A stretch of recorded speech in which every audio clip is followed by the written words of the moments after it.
I had been up all that night smoking crack.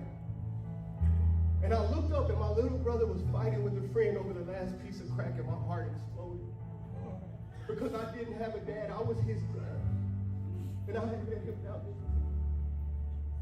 And I heard the voice of the Lord audible, as plain as you hear me. He said, go to church. And I looked at them and I said, go to church. And they stopped fighting. And they said, what? And then I heard it again and I knew whose voice it was. I was in Lubbock, Texas. Texas is about an hour from there. And I had been up all night, and I called my cousin, and she had just got out the club. It's about 6 or 7 in the morning. And I said, I need to go to church. And she said, I've been drinking all night. I can't drive. I said, I need to get to church. And so she comes, and I drive, and we drive an hour, and we get to my grandma's house. And guess what the enemy tried to do?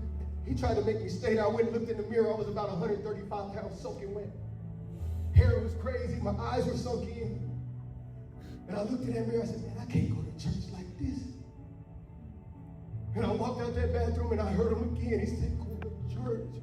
And I told my cousin, I said, come on, let's go. And let me tell y'all something. When that door opened to that church, I said like this, I didn't pass go, I didn't collect $200. I went straight to the altar. I went straight to the altar. And my aunt, God rest her soul, she walked down and she looked at me and she said, Craig, you're tired, huh? I said, I'm so tired. And she laid hands on me that day, and the weight of iniquity fell off my life.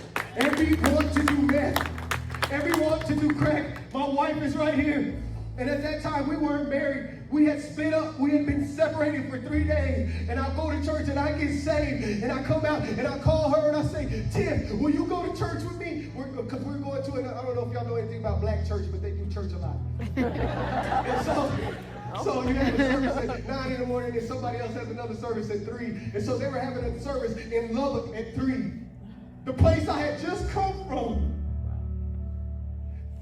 And I said, Tiff, will you go to church with me?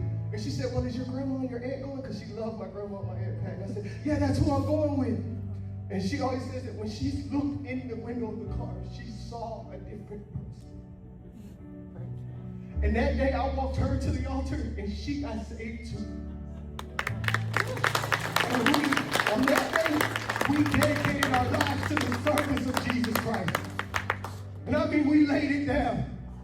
Every room in my life he has access to, because without him, I'm just a crackhead. And I'm not one of those people that'll tell you, you know, I hated doing drugs. Bro, I love meth. I love the way it made me feel. But November 7, 2010, I found something that I love so much more.